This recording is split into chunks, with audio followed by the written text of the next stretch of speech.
Hey guys, I'm Michelle. This is my romantic tangle, and I am going to talk about knitting and quilting and crafting with migraines because I need to get up on my soapbox today. I am on a knitting group where someone had asked what kind of projects she might be able to work on when she had a migraine. The answers to that question, it's probably a good thing comments were turned off before I got there because, wow. I am not a medical professional. I have no training in migraines. I have experiences from 5 generations of women on my side of the family having migraines, my husband having migraines, and I've had them for going on 40 years. So these experienced migraineurs who chimed in with their opinion, I've got some opinions of my own. And we're going to start with the actual answer to the question, which is, what might you be able to work on while you have a migraine? I'm going to assume that if you're asking this question, you're at the point in your migraine where you feel like either you could be doing something else, or you want to be doing something else, or you are at the point where you have tried the whole quiet, dark room and you need something else to occupy your mind. Been there, done that for decades.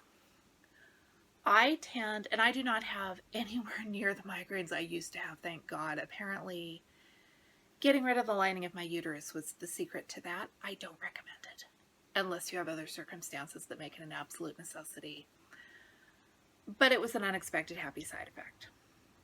When I do have a migraine, and also I'm going to throw in, for the purposes of this answer, it does not matter if it is a migraine or a sinus headache or just you feel like crap. This applies to all of that. I have for years set aside projects. If I was knitting a sweater for the kids and I was at a point where it was going to be a straight, very long stretch of garter stitch, I would set that aside for a day when I didn't feel at my best. Garter stitch is great. Some very simple ribbing can be good.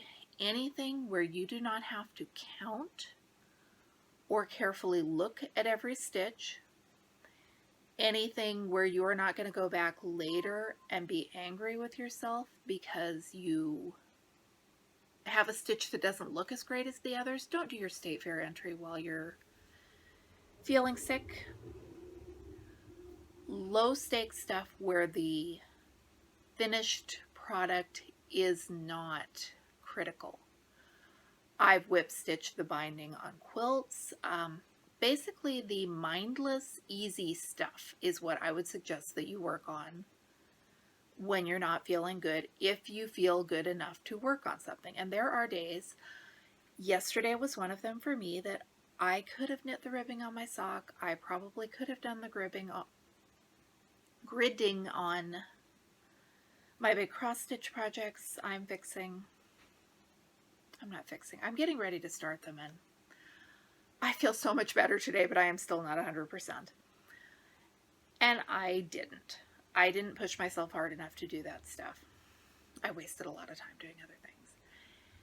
And the second part of this, the part that I feel like I need to interject and get up on my soapbox because I am so damn mad about it.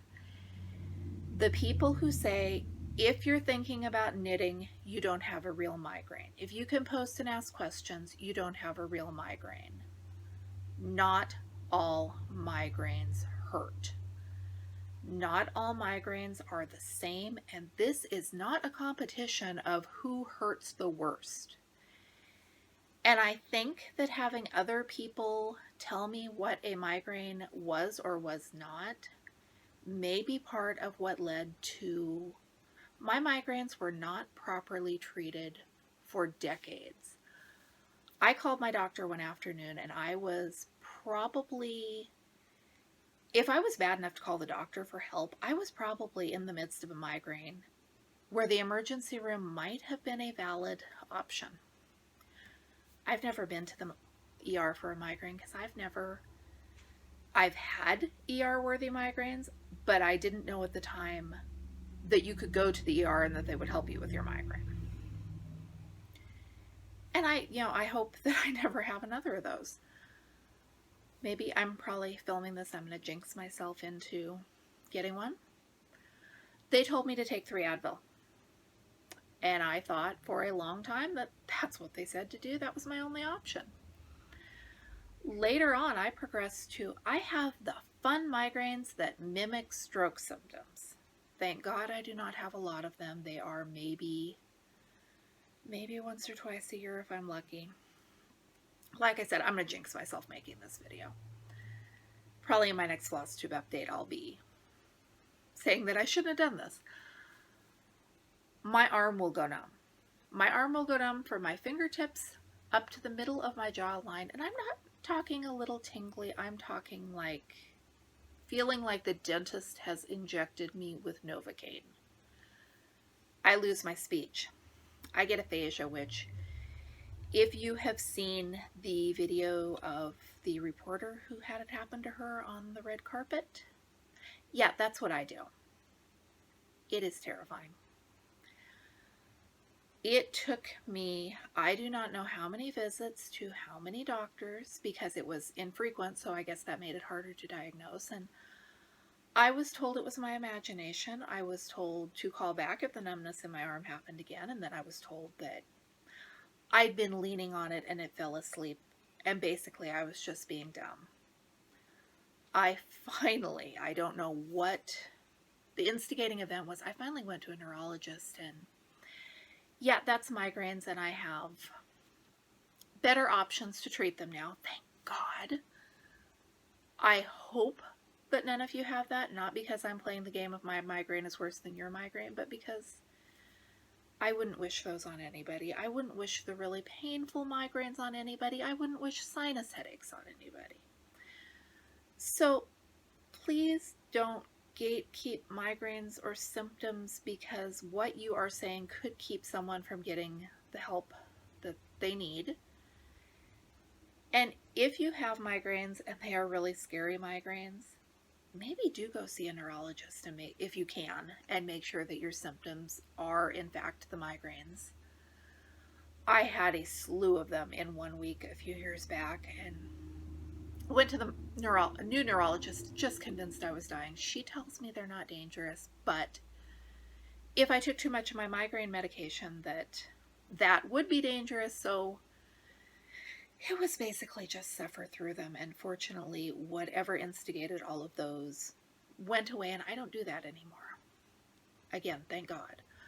So if you have a migraine and you feel like crap, work on something where your hands are moving from memory that you don't have to think too hard about. You can work on things with migraines. I used to take my kids to the park with migraines because I knew I was going to feel like crap, and the kids might as well be entertained and happy, and I was capable enough to supervise them. So don't let anybody dictate your symptoms. If you want to work on something, work on something. And I will get off my soapbox now, and I'm going to go grid some fabric. Thank you for watching. I'm Michelle. This is my Romantic Tangle, and I'll be back with you again soon with more actual stitching.